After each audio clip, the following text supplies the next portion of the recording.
I believe you. Good afternoon, Aileen Travers. How are you? Good afternoon, Martin. I'm very well, thank you. Very, very good for your technical. We got there with the technical in the end. It's all good, isn't it? It's all, isn't that amazing? Isn't that You held amazing? my hand well. How are you keeping healthy in this pandemic? Are you doing exercise of any kind? What do you do? Yes, I'm doing more running than I've ever done because that's Really? all you're allowed to do. I don't like running, but you can do it. I know. And lots of walking, running and Yeah. walking. A wee And bit of yoga just to do you, keep the body. are you on do you on the roads? Are you in through fields or what do you do? Roads. Yeah. Where's it you live? So we're in Perth. Oh yeah. So we're sort of on the Craigie area of Perth. So there's lots of roads, and you can go. Is that the north side or the south side? Where is that geographically in Perth? Is that on the north of the river, south of the river, west of the river? I don't know properly. That's a technical question. I don't know. It's near the prison. All right. Well, Just that's in apt. case Dan misbehaves, I can send him along. I love that. That's very good. Yeah. So it's mostly That's, roads. And what's your distance? What do you do? yes. I do sort of 5K mostly, not Brilliant. very far. And then once a week I do a 10K. I meet my friend because That's that's still alive. And we do a 10K. and Um, have you always ran, or is this more than you've ever? no, I've always done a wee bit of running, but I'm doing it more regularly now, I would say, because I can't get into the badminton hall. How So many days? How many days a week do you run? I do 5K 3 days a week and my 10K once a week. So I'm running 4 days a week. Wow. So You've become a runner. No problems with knees or no, feet? no, I have definitely not become a runner. Definitely not. No aches or pains. No, can't complain. I don't go fast enough. I don't think to get sore bits. Yeah, it's good. I like that. No, I'm the same. I'm a jogger and a plodder. Right. Okay. Let's go on with the questions. You're a bit of a guinea pig.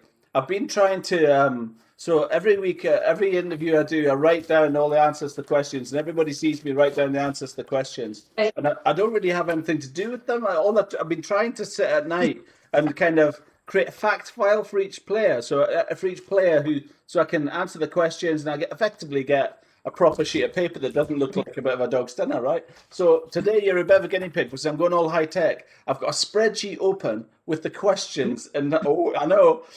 So I'm going to actually try and type the answers to the questions rather than, Right. and that way at the end of it, I can actually. So you'll excuse me if I stop you, ask me to spell things because when I'm scrambling things down, it's okay, but. I just like Kolboki. I just couldn't get the spelling of that right at all, and I must have got it wrong about a dozen times. So I'm going to try and type and make it a bit more efficient. So, okay, question one: your full name, please.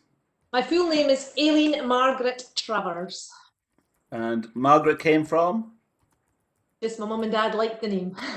There's no relation or anything like that. I wasn't a No, granny or no, anything. nothing. No. Just a middle name. That's fine. And what was No, your it's maiden name, Aileen? Nairn. Same, Nairn.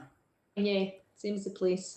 Nice. And should I ask your age? Do you mind me asking your age? You don't have to tell me. Don't ask. Might not answer. No, I'm 54. 54. Nice. And where are you from, Aileen? I'm born and bred Perth and still live in Perth, Martin. Really? Yep. How far from where you were born and raised do you live now? A 10-minute drive, half-hour walk. Yeah. And Yeah, very so, close. so everybody that you knew, that you grew up with, you're at school with, you walk down the street and you see them. Not really, to be honest. Perth is quite small, but at school I was very into my badminton, so I didn't have that many, what I would say, really good friends at school that I kept in touch with. Most of my friends now are friends I have met since I've had the children. Oh, really? So yeah, Like yeah, nurseries and all that kind of stuff, I yeah. guess, don't you? That's exactly right. And that's mad. So did you start? You obviously started playing badminton really early, did you? I was about 11 or 12. When you gave me the question, you know, you have to really think back, don't you? Yeah, definitely. That's the idea. It makes you think of these things, I Yeah. think. So no, So, you, about I've jumped a question there. So, what age were you? What age did you start playing? 11. Okay, that's fine. What next question? Brothers or sisters? younger brother, Grant. How old is he? And was he into badminton? Yes, we both played when we were younger. He is he is, oh, that's terrible. He's 50. He'll be 52. He's 53 in March. So just 2 years difference. Yeah, I think just about 18 months between us. And how much of a? And so he was younger, did you say? Sorry. Yeah. And was he? So did he play with him a lot when you grew up? Yes. Was he competing with you, kind of thing? When we first started, we've been around badminton before we actually started playing. My mum played, so we kind of got dragged along to the sports centre and just ran around and did colouring ins and things like that. Is that before the Bell Centre, or was that this place where you played badminton? No, that's where we kind of started. The Bells was all built. From memory, yes. That's the first place you went to play. There, and a place called the Co-op Hall, which is no longer there. It's been flattened and made into flats, but that was where I first, So was that like a church, like a community hall idea? Was that kind of idea? Yeah. The old, I'm sure everybody's spoken about it. It did have 2 courts, so that was quite good, but the back walls literally at the stage. I was talking to I can't remember who I was talking to, but they were saying that they had, who was it talking to? They had 16, they had one court, and they had 16 people went. Yeah. Like 3 times a week, and it was like 16 people in one court, and it was just typical kind of radiators along the sides and a stage at the back. That's what I was talking about. Stages on the, it's incredible, isn't it? We're spoiled. You don't even know you're spoiled, but yet numbers are depleting, but yet the facilities are so much better. It's weird, isn't it? I find it quite strange. And so why and where did you, sorry, go back to that. So you played with your brother, and who was your first? What, when you played at 11? Where was that, at school? What? So that was kind of just with my mum and my brother. And then probably when I was about 12 and starting secondary school, I went along to the 20 club, which my mum was involved in running, and Perth Junior Badminton Club, which it was a Friday night, and my memory is that there were hundreds of children, and it was a total scramble to get on a court. Wow. There was just kids everywhere. There was loads of adults helping, loads of coaches, but loads of kids. How did your mum get into it? Was she always played? I should have actually asked her. I don't know. Yeah, she's just always played, and then she had done a wee bit of coaching when my brother and I started. Good. And then there was a guy, Ron Roberts and Amy Gallagher, who took junior badminton in Perth. They sort of ran a coaching course in Perth. So my mum plus quite a few other mums and dads went along to that just to sort of get them started on the coaching. And that was there official kind of coaching at that time, like Badminton Scotland coaching with badges and all? Was that always there? That was, certainly from my memories, they all did a basic coaching. So it was like a structured coaching we got from sort of 11, 12. Yeah. And that was mostly your mum, did you say? What was the other coach called? There was a Ronnie Robertson and Amy Gallagher. There was, let me think, Brian Blythe. All these coaches, all their kids played as well.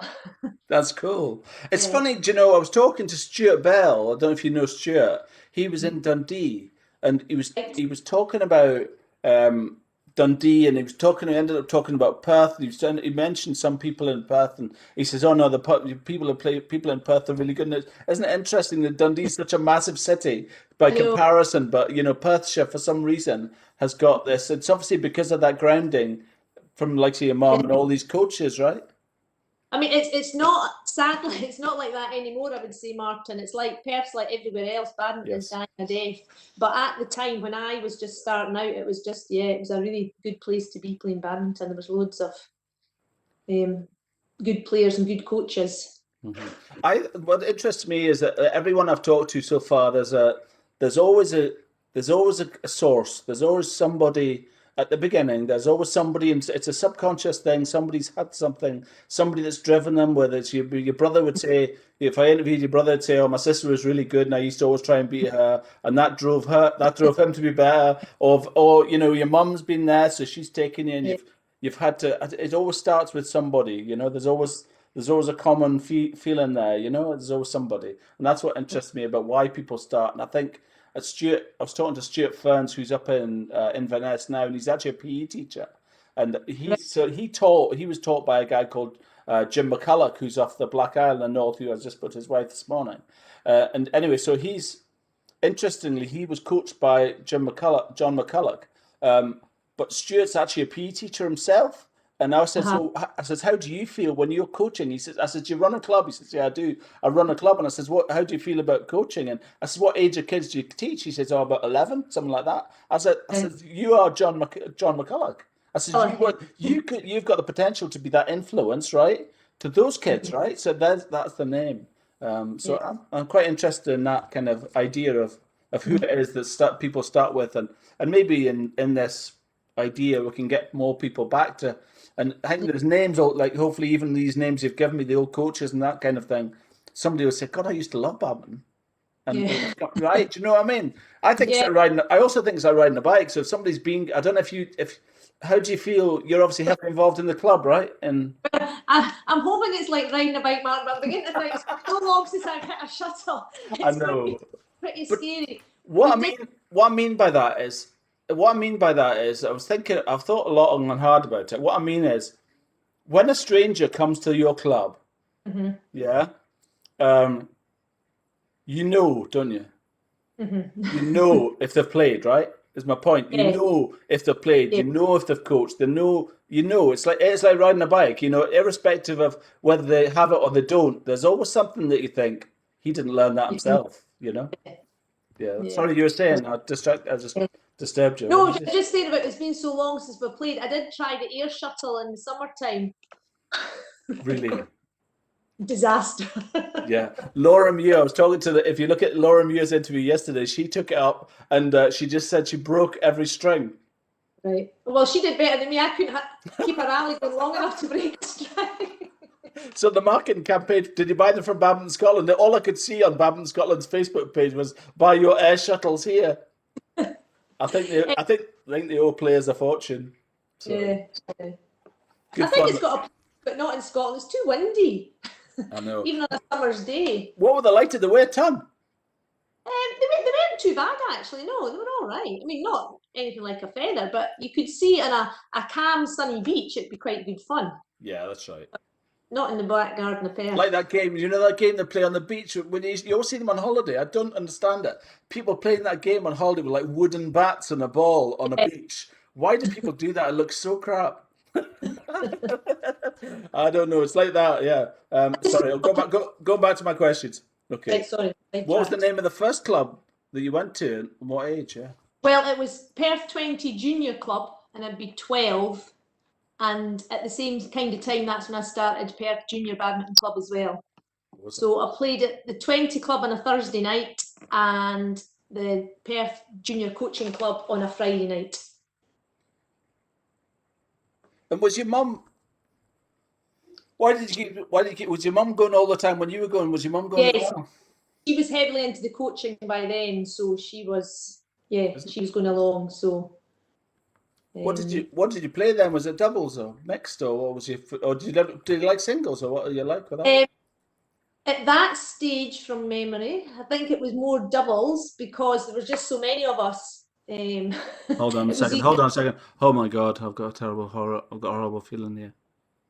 That's okay. It's okay. I panicked there. Panic. I had a nightmare yesterday. I forgot to hit record. Seriously. That would suit me, man. Oh my God. No, it's great. Sorry, carry on. You're saying. Oh yes. I've always preferred singles, but when I was younger, it was more doubles we played just because there were so many. It was hard to get, we had to keep bodies on courts. So yeah, but singles was always my first choice. Who did you play against? At that stage, it was my brother, and it was all just, that's who I kind of played against most, just because you always want to beat your brother, don't you? He was actually better than me. Was he? Yes, he was. From what age? Obviously, you were 12, he was 10. So there must be in a time when you were beating him. I don't ever remember that, to be honest. but you're right. We'll go with that one. I must have beaten him. When he was 2. I mean, when you were 4 and he was 2. Come on, you must have beaten him then for sure. Ron Roberts and Nini Gallagher, their kids came along, so we were quite often at the start. We were just, played against each other. And they tended to be, it was all boys, so I probably did play against more boys than girls at the start. And how many when the people that you played with, did you start to see them filter off, or do you still play? Do you still play with people that you played with when you were obviously being from Perth and living in Perth and growing up in Perth and the Perth 20? Do you still play with people that were there at that time? Not at that time because it was very just, how would you say, it was like much younger people, so the older people. But I mean, at that, when I was kind of really getting into it, there was lots of people like Charlie Gallagher, Joy Reid, who were all internationalists. So eventually, by the time they'd retired, they were kind of back. They were obviously doing lots of travelling. By the time they retired, they were back playing in the Perth leagues and things like that. So we did get to play against them then. But a lot of our club players, yes. But I would say over the last few years, there's been more and more of them retiring. Yeah. But you know, some of them have been members for a long, long time. It's called why is it called the Perth 20? No idea. Who started it? No idea. My aunt ran the club after my mum ran it. I don't know who ran it before her. Then it was my mum. Then my aunt ran it, and then I ended up taking over it. There are books somewhere. I should probably go back and dig them out. There's a challenge. Find out who made it. Why it's called the Perth 20? Because that's what I want to know. Why is it called the Perth 20? It probably had 20 members probably at the time. What was the name of your first club? So it was always the Perth 20 juniors, and then. So when did the juniors stop, and when did you become a proper? How old were you in the juniors? Perth 20 juniors. You could play junior. Oh, again, can't remember. I think the junior club kept going on for a long time. When we moved out of the Co-op Hall, when it got knocked down, but I would have been a senior by then, I think. Can't really remember, but when it moved venues, the junior club didn't. That's kind of when the junior club stopped. Yeah, from memory. Just I think facilities was a problem. Was it? Yeah, but the Co-op stopped. Yeah. Yeah. And do you remember the kind of shuttles you used? Back to the questions. Yes, we played with. I was a very privileged child. RSL feather shuttles. RSL tourneys, are there? Yes. Wow. It's school badminton. I do remember at school you had to play with plastic shuttles, and I did used to hate it. And my mum used to always say to me, you know, you're spoilt. Most children start on plastic shuttles. It's true. Yeah. It's true. I had an interesting conversation with Samuel Nasan, and who's a Malaysian player, and they have corner shops. They have like the supermarkets and the little spa. You can buy a single feather shuttle. There's that much badminton goes on there. He says, "Oh no," he says, "We used to go and would use the same shuttle for about 3 days, and then you'd go down to the local corner shop and you'd buy another." And he told me the name of it. I can't remember, but he was basically, yeah. Well, you could actually ask this question for me, Martin, help me, because I have this argument with my husband all the time. I have memories of my mum repairing RSL shuttles. Yeah, really. You take feathers out and put them in and things like that. And he says, nobody ever did that. And I said, my mum definitely did. And I keep meaning to ask her. Go on YouTube.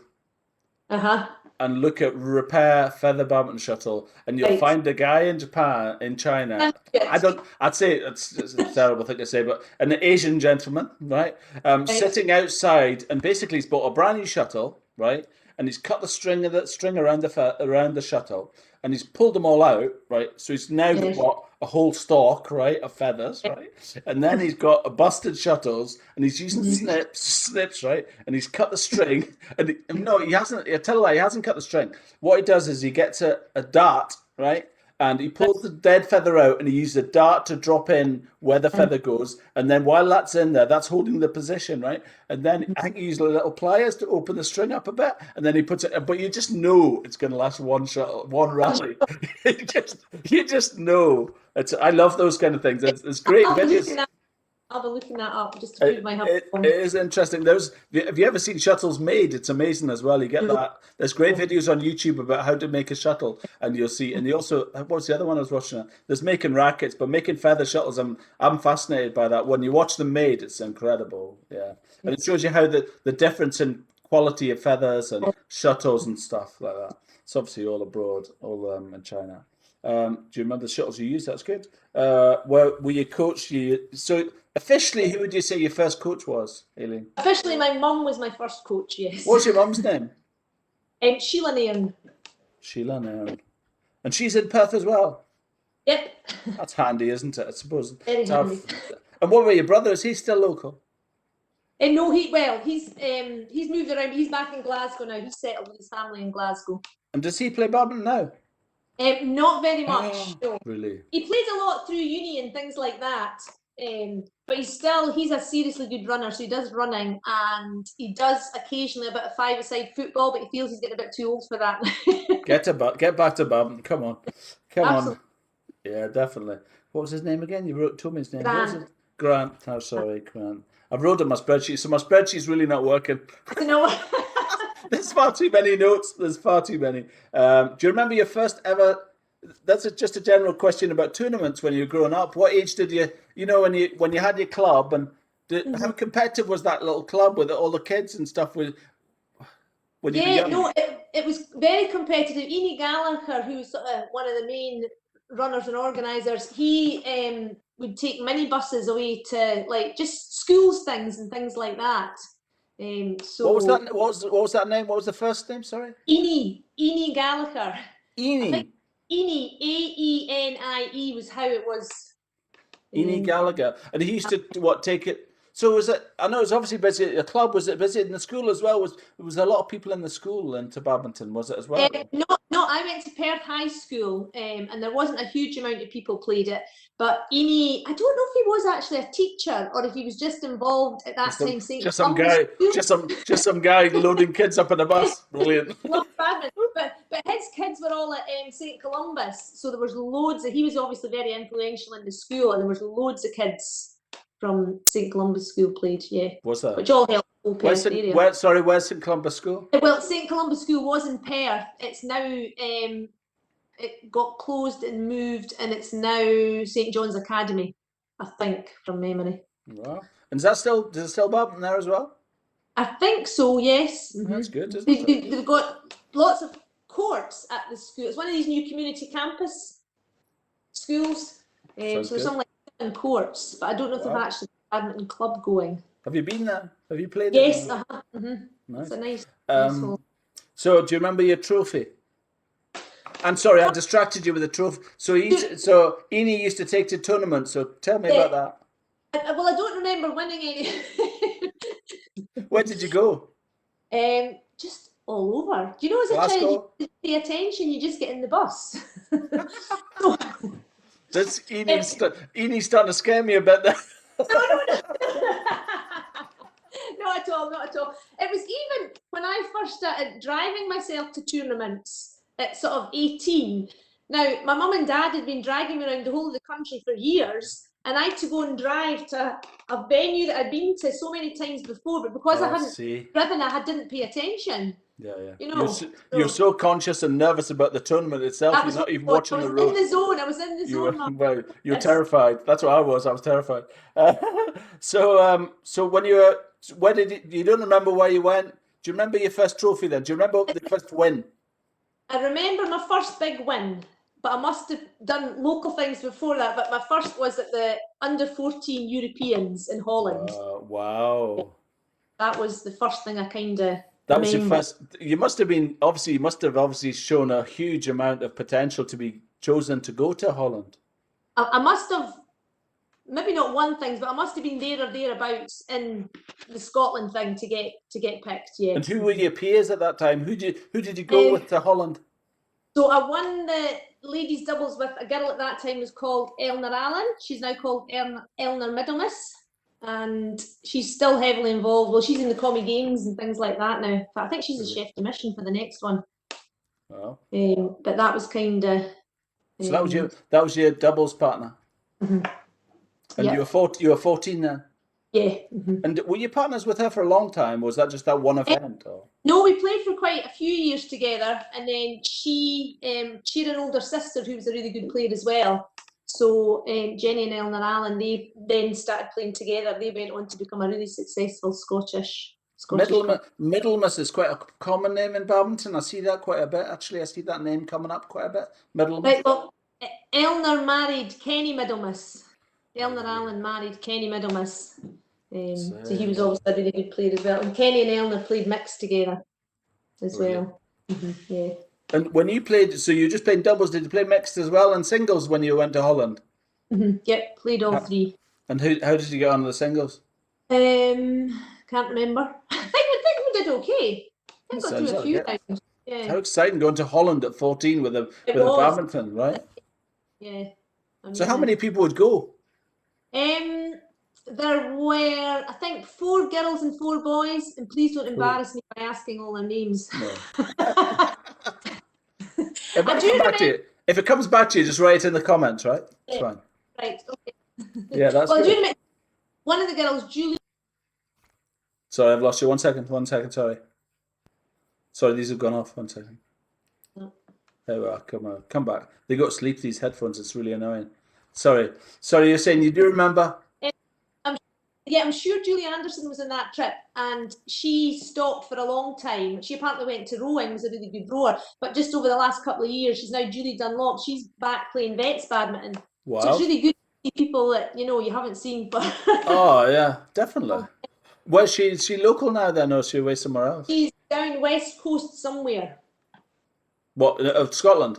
Of Scotland, yes. Yeah, that's cool, isn't it? I wonder if she's over with Bruce Bruce Aitkins over in Oban. I chatted to him last week. He's in Oban, Fort William kind of area. That's where he plays.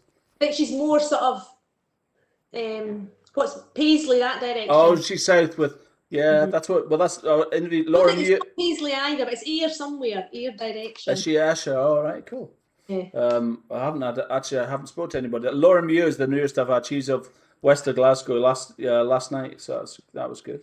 Do you remember your first tournament and trophy? So did you get a trophy for that Holland trip? Got a medal. Hey, nice. We still got it? Yes. Wow. Post a picture, will you? Let me find it. What was your most successful event? Would you say that's doubles or single? What do you think? I don't know. I got in a lot of teams because I was jack of all trade, master of none. So I think you're doing yourself an injustice. No, but it was like, there was the likes of Eleanor and Jenny who were really good doubles players, and Gillian Martin was a really good singles player. So, but I could play everything, so I was a good player as a reserve. So I got into a lot of teams. But success, I don't know to be honest. I think Julie McPherson's like that now. She's a good singles player. She's a good doubles player and a good mixed player. I remember watching her playing in where was it, Australia? I think she played against was it PV Sindhu or Saya Newell, one of the two, and she had a great game with her. And I thought you only ever see don't you Gilmore? You only ever see Kirsty Gilmore on thing. It's quite good to see other people. I like that. Okay, yeah, surprisingly good singles player. Miss Caesar event. Who's your main competition growing up? Was he a brother? Well, no, because he never really, although he was a better player, he wasn't he liked playing and that, but he wasn't into tournaments. I mean, he played a few tournaments locally, but no, he wasn't keen on no. Could he have got into the Scotland and all that, do you think, at the time? Obviously, he could have, probably. Well, I need to say yes in case he watches this. He's sure to. Do you think, so when did you ever stop playing in Perth? Or did you, when you started playing these internationals and all that stuff, did you continue going 3-4 times a week? So you came back from Holland and then the following day you're back in Perth? Not quite, but just about, yeah. The only time I've stopped is for my 2 pregnancies. Yeah. And what are your children called? They're not children anymore, are they? No, Rachel's 25 and the boys, Michael and Andrew, are 23. Wow. And do they play? No. Not at all? Not at all? Well, I didn't say not at all. They can play, as in they can hit a shuttle. But the boys were more into basketball. They really like their basketball. Yeah. And Rachel's a bit of a runner and a gym bunny. Yeah. I had a thing, obviously Dan's heavily involved with badminton, travelling all the time playing with badminton, and you're obviously mad on it as well. But I had a thing with my son. I tried to get him into badminton and golf.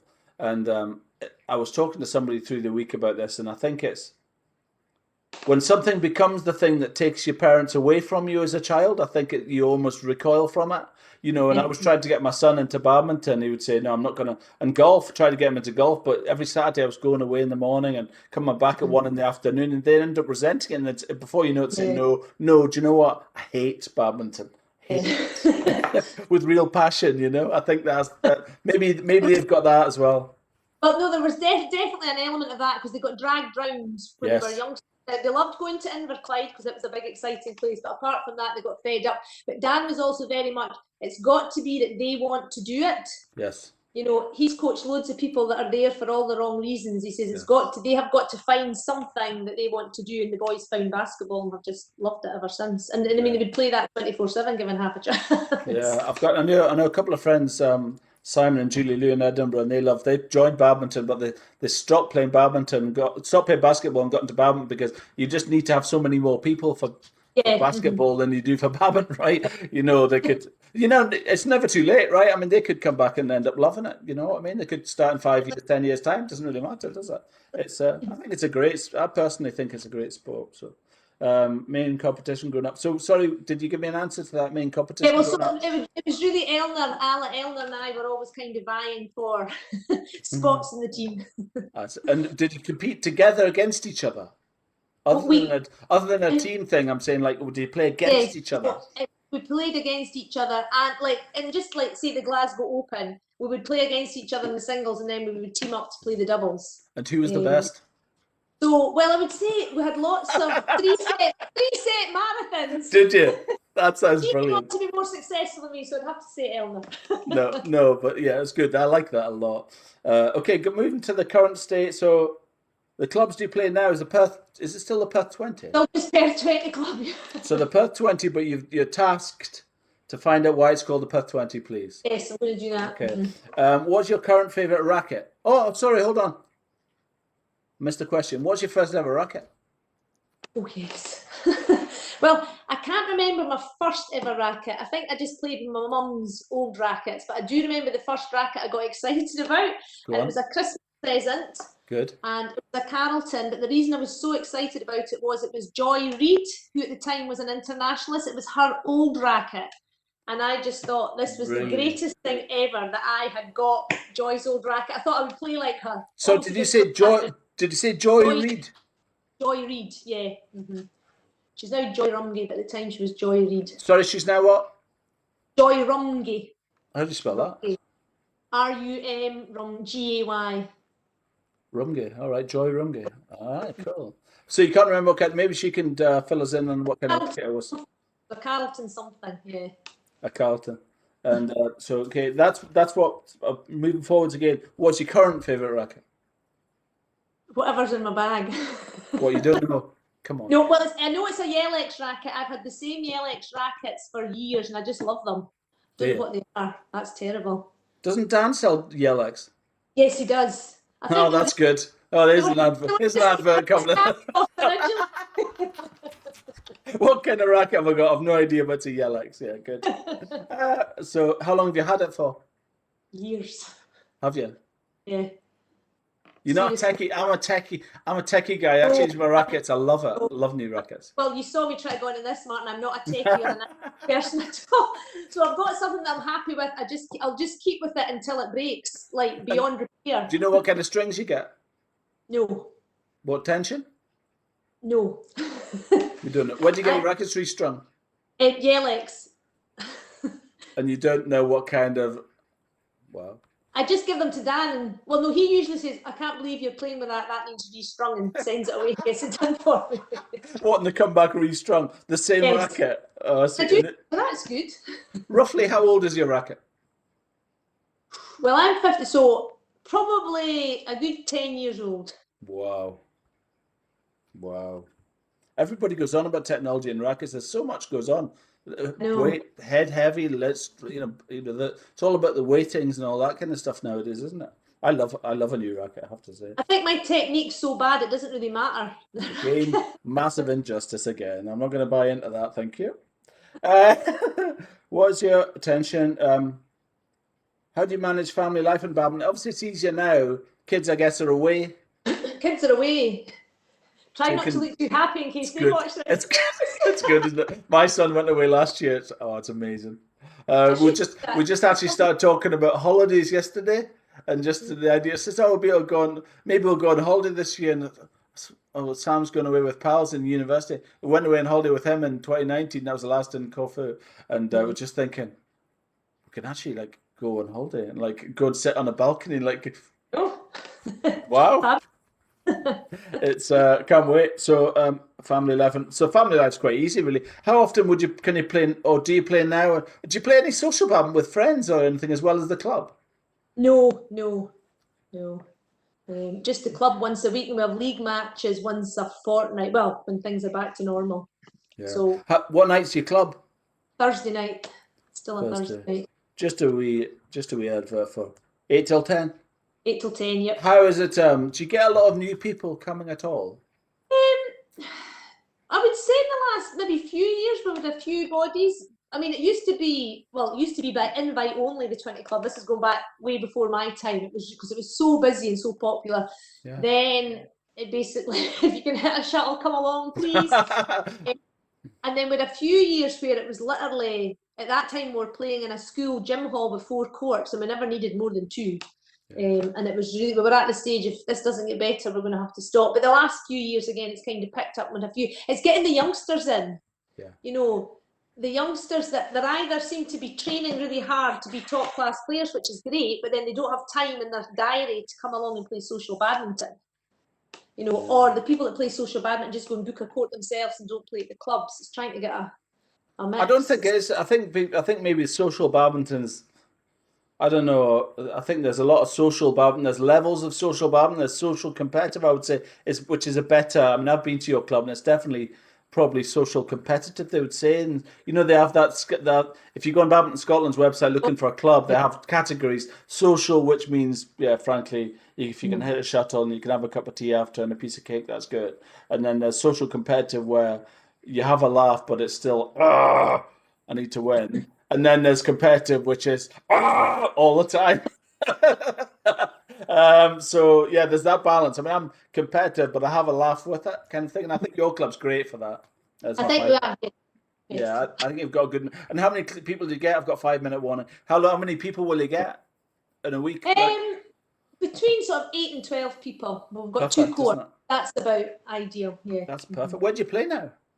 We're now at the coaching hall in Bell Sports Centre. Oh yeah. Oh, that's brilliant. And how many? I was going to ask you a question there. So the members, the people that come, are they obviously my brothers in Crieff? Are they from all of Perthshire, or do most people come are in Perth? Perth and surrounding. We've got quite a few come through from Dundee. Yeah, I mean there are good clubs in Dundee, but just a Thursday night suits. Yes. Some people. How far is Perth to Dundee? Is that not far? Is it? It's about 22 miles. About an easy half-hour drive.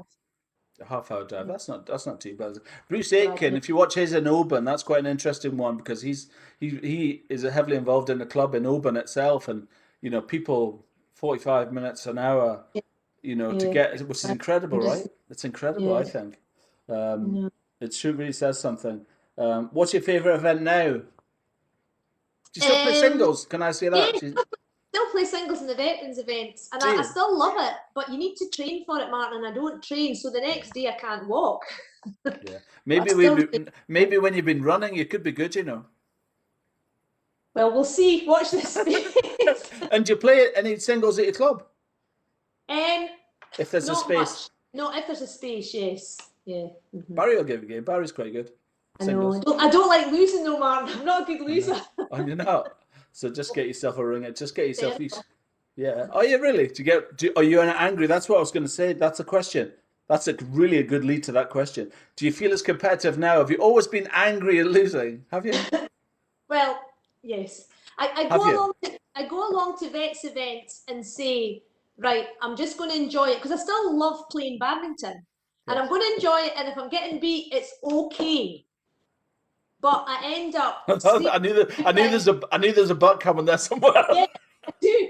And then I also, even if I'm winning, I give it the old yes fist pump, and I'm going, Aileen, it's vets badminton. Get a grip.